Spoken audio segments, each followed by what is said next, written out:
nta muntu ushobora kongera kubuza undi uburenganzira bwe kumugirira nabi kubera ko adasa nawe.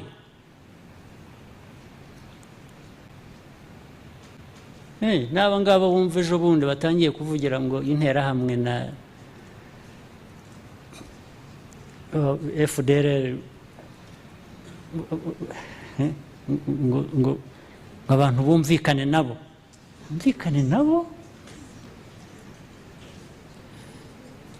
Njye ntabonerwa njye impaka kuri icyo ngicyo kubera ko I will just wait for you at the right place and I will hit you.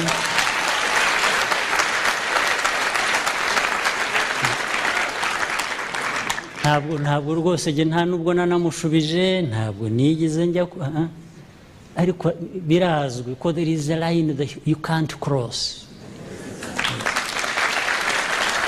Hari umurongo udashobora kurengwa na rimwe bishoboka. N'aba bita izo nterahamwe bagomba kuba bumva barabavugiye bagashyugumbwa n'ibi bigarasha bindi bikorana nabo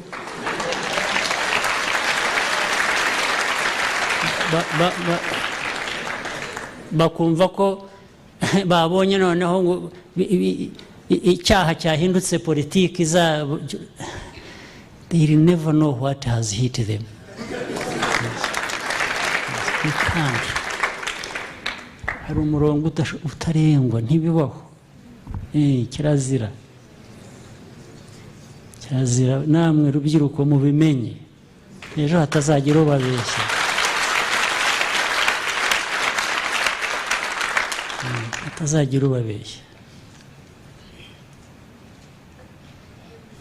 Ntibishoboka. Not by politics, not by land, not by sea, not by air. It will not happen.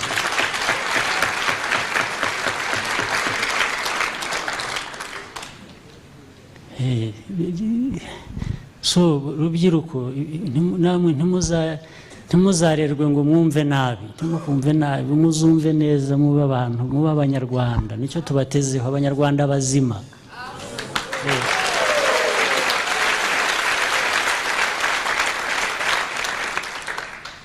Kandi mwifitemo ubushobozi nk'ubwo abandi bantu abo ari bo bose bafite.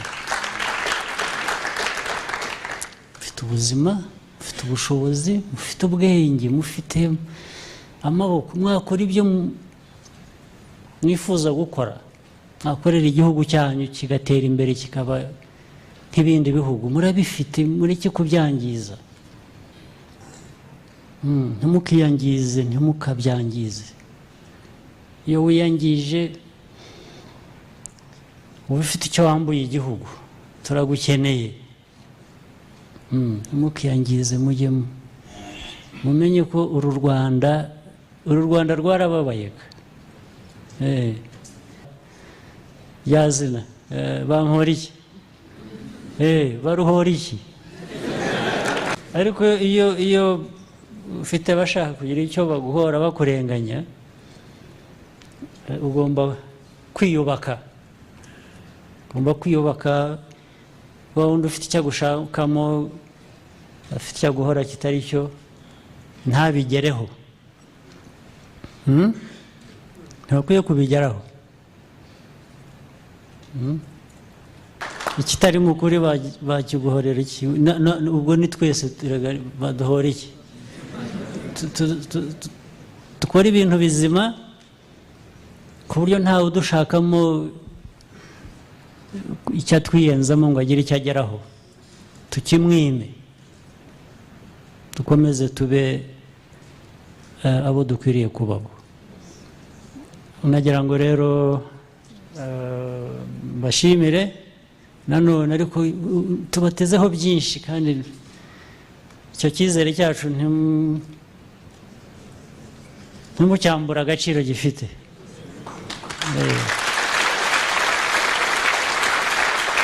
Izo soni umuntu yagira zo kuvuga ngo ngiye guhaguruka ndwanye iki kibi ku mugaragaro n'uyo cyakoze mu izina ryanjye ntabwo ngishaka ugatinya iyo utinye iyo bigaragaje mu bikorwa no mu mvugo wa wundi wabikoze we niwe arunguka wabikoze mu izina ryawe ibyo uvuga utanashaka we ni inyungu kuri we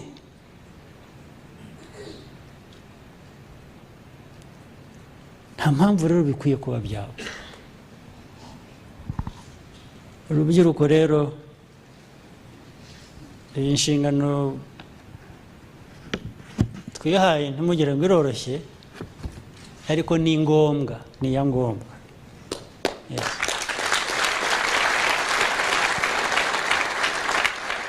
kandi iramutse itanatuvunnye nabwo ubanza itakemura ibibazo dufite uko ituvuna uko ivuna buri wese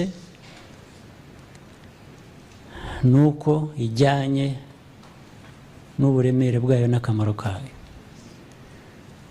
mugire ubuzima bwiza rero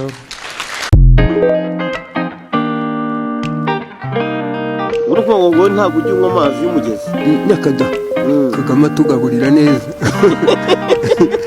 ibisore bavuga ngo barandwanya ntawe nkoraho kagama mpagarariye nta kibazo ufite ntushaka turimbwa ndamubwira ntuzi kwitegereza ntigendere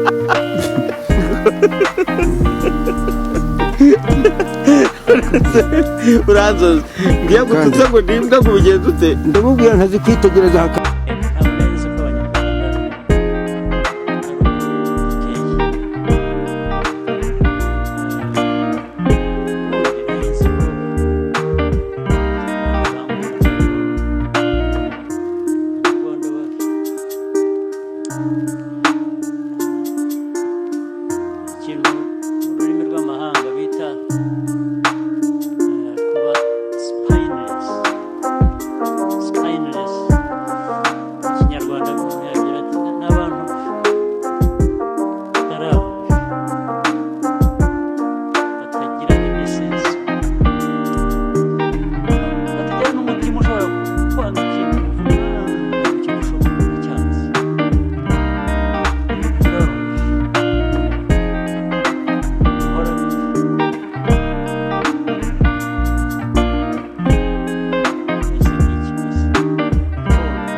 bagana bitageramo akantu gakomeye wumva muri aho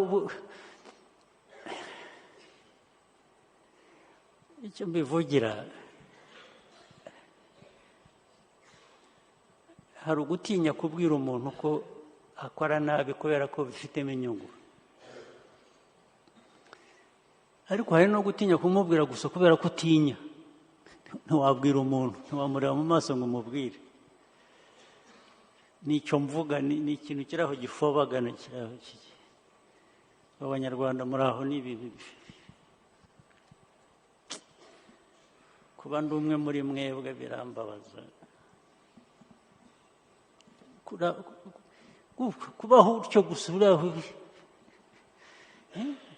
kuri umuto nta muntu uhangara ikibi ngo cyangwa ukora ikibi ngo umubwire ati ntabwo ari byo koko ubu ni uko mumeze muri ibi bintu biri aho bitagira icyo byanga bitagira icyo bikunze kizima bikaba ibintu bijyana amazi akaza akagutembana akagutwara ukagendera hejuru ukarinda aho kuroha ukaba wanapfa ubu ni uko mumeze mwebwe mwese muri hano abayobozi guhera ku muto kugeza ku mukuru n'igihugu cyanyu ubu ni uko kimeze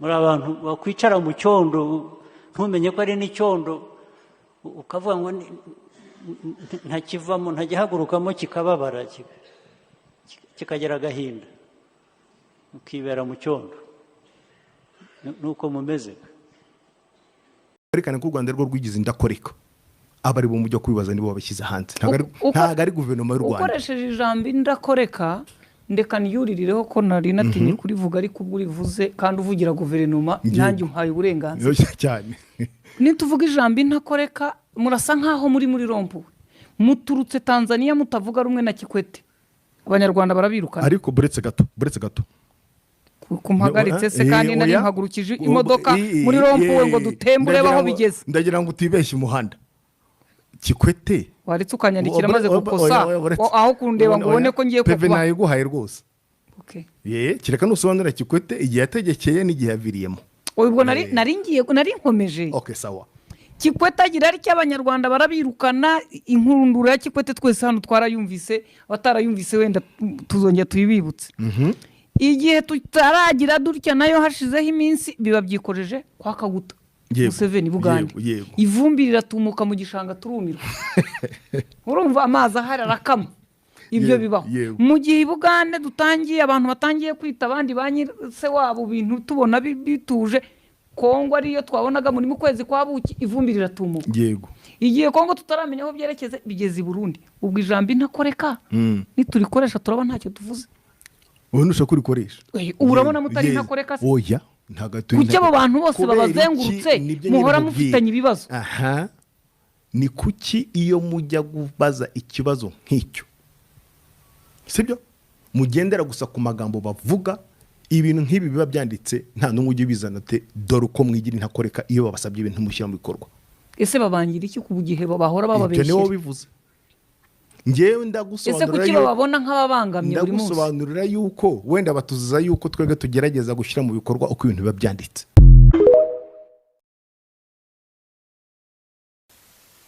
abantu ntibafite ubwenge bwo gutekereza Burundi bwaratwakiriye ubu wajya mu Burundi